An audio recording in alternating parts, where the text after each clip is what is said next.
Welcome to Zonie Living. It's been said that people fear public speaking more than death. Yet public speaking offers so many benefits. It builds confidence, helps us organize our thoughts, improves our negotiating skills, enhances our vocabulary, and gives us power. Power to have a presence, to take a stand, to make an impact. Our guest today has proven time and time again, if we can master effective public speaking, we can boost our personal and professional success. Arvee Robinson is an international speaker, a giant on the speaking stage, and master speaker trainer. She's helped more than 5,000 people gain the communication skills they need to change their lives and their business. She teaches business owners how to use public speaking as a marketing strategy so they can attract more clients, generate unlimited leads, grow their business fast, and make an impact with their words. She has received a great many awards for speaking leadership and helping others reach their human potential. Arvee is the chair for the annual SCORE Orange County Women Business Owner Conference and the Women in Business Breakfast. But not only that, she believes we all have something to share with the world, and if we keep that to ourselves, that message and the benefits that others can derive from that message are lost. Arvee Robinson is a coach who gets big results and the author of 3 best-selling and really helpful books. She joins us now from Southern California with tips for how to become a superstar speaker. Hello, Arvee. Hi, Bonnie. How are you? Oh, it's always so great to see you. I want to start by blasting some holes in this myth. So many believe that public speaking is a gift that some people are born with. People either have it or we don't. We're an extrovert or we're not. So what do you have to say to that? I have to say that that is not true. There's no such thing as a natural born speaker. Speakers are trained. Speakers are trained. So anybody can learn how to speak. I've taught introverts how to speak. But if you think, just to prove it, if your son or daughter showed signs of talent like singing or playing the piano, what is the first thing you do? Oh boy, get a coach, get lessons. Yeah, get them in classes, get them trained. And so same with public speaking. So if you think you're kind of good at it, get trained, get coached. Let's see where it goes. But there's no such thing as a natural born speaker, only trained ones. Well, in your book, Speak Up, Get Clients, which I think I've listened to maybe 4 times, your audiobook, you share a story about how early on in your career, you learned something about yourself that changed the way you approach public speaking. That awareness, that self-awareness helped you create a formula that others can now use to create their own impactful signature speeches. Tell us how you came up with this idea for a speech sandwich. It really works. Well, when I was a little kid, my mom used to give us all bologna sandwiches. And she would have 1 piece of bologna between 2 pieces of Wonder Bread, a little bit of Miracle Whip. I think we had the same mom. Yeah, we would eat these sandwiches. Now, if there was not a piece of meat in there, a piece of bologna, then we would have known, right? Right. And that's what happens to the speeches that people give. Oftentimes, they don't give any real content or they don't give any real meat. And we know it. We know it immediately. So whether your speech is long or short, it might be a 5-minute speech or a 10-minute speech, you need to have some great content so that it fills up your audience and they feel like they received something. I love that. I want to share with listeners how you and I met. Okay. Arvee, you've been coaching me for some time, and the more I work with you, I think the more I discover there's more I want to learn, and I love how you push me to be better.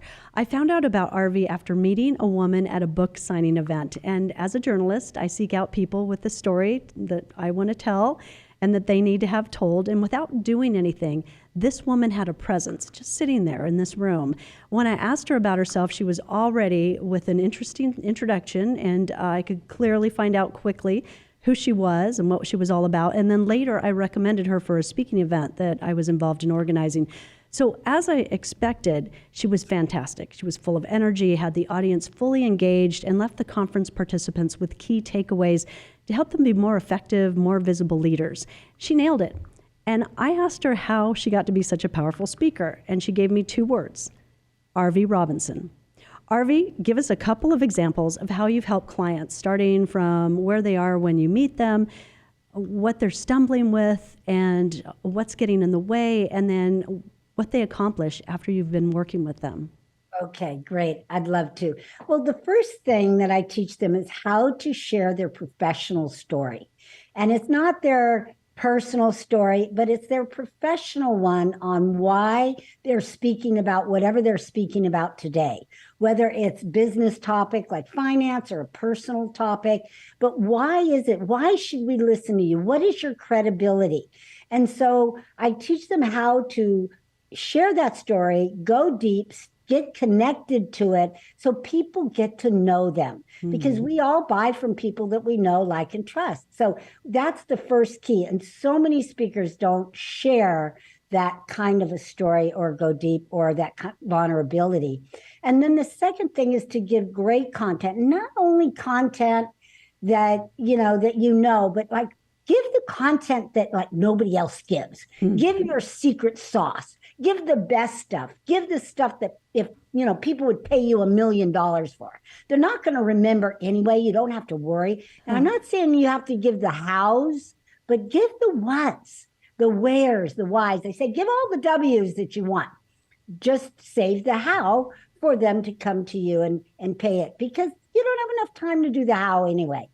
So give that kind of content that's the secret sauce, the best of the best of the best that nobody else in your industry is giving.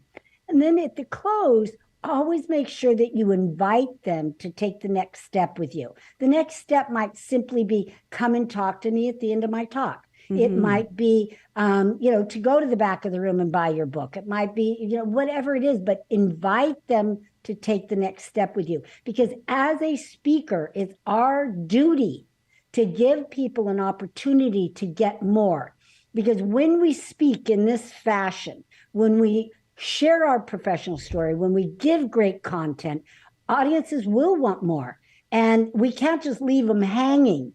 So we need to offer them a way to get more. And if you're a speaker and you don't have anything to offer, you need to develop something, because otherwise you're not doing your due diligence there. So always give your audience a way to get more of you, more of the solution that you provide, and more help, whatever it is that you're speaking about. And that's key. That is such a great tip, because that's something that I never thought about, that they wanted something more.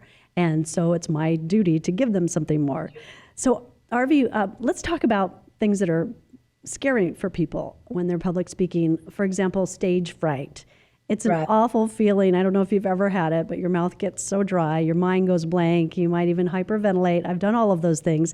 How do you get people past that and some other common obstacles that sabotage speakers? Number one is practice. Most people do not practice enough, and that's the problem. They wing it. They get on stage and they wing it, and then they get scared. That's why they forget what they're going to say. That's why they deer in the headlights. That's why they get nervous, because they're not fully prepared. You need to practice your speech 1 hour for every 2 minutes of speech. So just cut your time in half. So if you have a 30-minute speech, you need to practice for 15 hours. That's how you get really good. That's how you become the script. And I'm not talking about hunkering down and memorizing. I'm talking about saying it out loud, where you get to hear it over and over and over. And you stop and you might do a little adjustment, but you just hear it over and over again until you become the script. That will give you the freedom that you need for when you're up there and being authentically up there and present. And let's say a story pops into your head that somebody in the audience needs to hear that you didn't even plan on giving. You've got the freedom to be able to do that without losing your place. You'll be able to come right back to wherever it is you left off. So practice is key. 1 hour for every 2 minutes of presentation. That's what makes you a good superstar speaker. Arvee, I love your formulas, because that really helps us learn. And I also find as a broadcaster, I practice saying words over and over, words that I may not use every day, but I want to use specifically during that event. So yes, that practice is key. Can't practice enough. You also emphasize getting specific about target audiences and messages, and you have exercises and steps to help people sort that out. But what I love most is how you are so crystal clear about what works. You coach clients on what words to use, what people want, how to dress that's appropriate for your message and your audience, and other tips that speakers may not even have thought about. So when you work with people on their speeches, you stop them right in their tracks, and I know this from firsthand experience, when they're going off the rails or using buzzwords or overused phrases or start sounding negative, any number of things, and you help them rephrase and get rid of what's not working. You have such a talent for listening and going right to the core of who your clients are and knowing how to help them find their voice on stage, their true voice. Tell us about that. Well, first, always think about who are you talking to, and you want to use the language of your audience, the language of your audience. So because what'll work for one audience doesn't work for another audience. So always keep your audience in mind when you're practicing, when you're writing, and I say write a speech, I'm going to say create a speech, because we never write out our speech. If you write out your speech, you're going to become a prisoner of your own words. And that's when you're going to want to memorize, and that's when you're going to forget, and that's when you're going to get nervous. So, oh boy, yes. When you create your speech, always have the audience in mind. Now, we all have our own target audience. Mine is business owners, entrepreneurs, people that want to speak. But sometimes we're going to be speaking to other audiences that are not our normal audience. And you've got to be flexible enough to change the language to theirs. So let me give you an example. So it's like if you're speaking to real estate people, their language is much different than if you're speaking to stay-at-home moms, right? Okay, sure. So always keep it in mind. And sometimes you're going to have to do your research. I know my target market is not teenagers, but every once in a while I'll be asked to go to a school or go to wherever they gather, right? And wherever that is, yes. Right. I've never had any teenagers, but I've seen them. I know they're out there. Yes. I know they're out there. But so I do research. I ask other people that have teenage children. I start talking to them about what can I say, and they all talk in text language anyway. Sure, they do. Yes. As long as you bring some of that in, that kind of shorthand, you're speaking their language. It's really important to get your audience to not only listen to you, but kind of go along with you. If they think that, you don't know them or you're not talking to them, they will shut out and shut down in a heartbeat. Oh, sure. We all feel that way. Well, let's talk about stamina. I'm always amazed at how much you have going on at any one time. You have the $1 Million Speaker Summit every year. It's a big conference. You conduct master speaking retreats, create the $1 Million Speaker podcast, blogs, videos, books, audiobooks, you name it. And of course, you have clients too that you coach on a regular basis. Well, you wrote this wonderful blog recently about keeping your speaker body in shape. Right. What does that mean? Well, for one thing, it's really important because, your physical body, number one, is your vessel and your tool for getting your message out to the world. So that means you need to exercise, you need to treat it right, you need to eat right, all those things that we already know. But when you do that, you will have more stamina on stage, more energy to deliver your message. But at the same token, I like to use a comparison against exercise to our speaking exercise, because this is our voice is our tool, it's our instrument. So you've got to practice it. You see, when you exercise, if you exercise once in a while, your body isn't going to show it. You're not going to have that stamina. In order to have it, you have to do what? You have to exercise 3, 4, 5 times a week. Mm-hmm. Same with speaking. You've got to exercise your speaking voice. You've got to exercise the whole speaking dynamic. You can't just speak once in a while and expect to close sales at the end of in your speech if you don't do it more often. So I always recommend speak at least once a week. That's how you exercise that speaking muscle. Read books on it, do your research, make sure you're doing your speaker, exercises, your vocal exercises, all those things that you would be doing for your body when you work out, you also need to do for your voice as you practice your speaking to really get good and have that stamina. I love it. And I think you offer some really amazing awareness that when we're speaking, we put out a lot of energy. So we don't want to fade in the middle of a talk. And we also don't want to fade in the middle of a 3-day retreat, let's say. So Yes. Really helpful advice on that. Let me add this. When you speak for 1 hour, Bonnie, it's like working an 8-hour day. Wow. That's how much energy you're putting out. Wow. Yeah. Well, that explains so much. Well, not only do you coach on speaking, but you help clients figure out what they want their audiences to do, what action we want them to take. You touched on that a little bit earlier, but in fact, in your book, you say, practice your close more than the entire rest of the speech. Yes.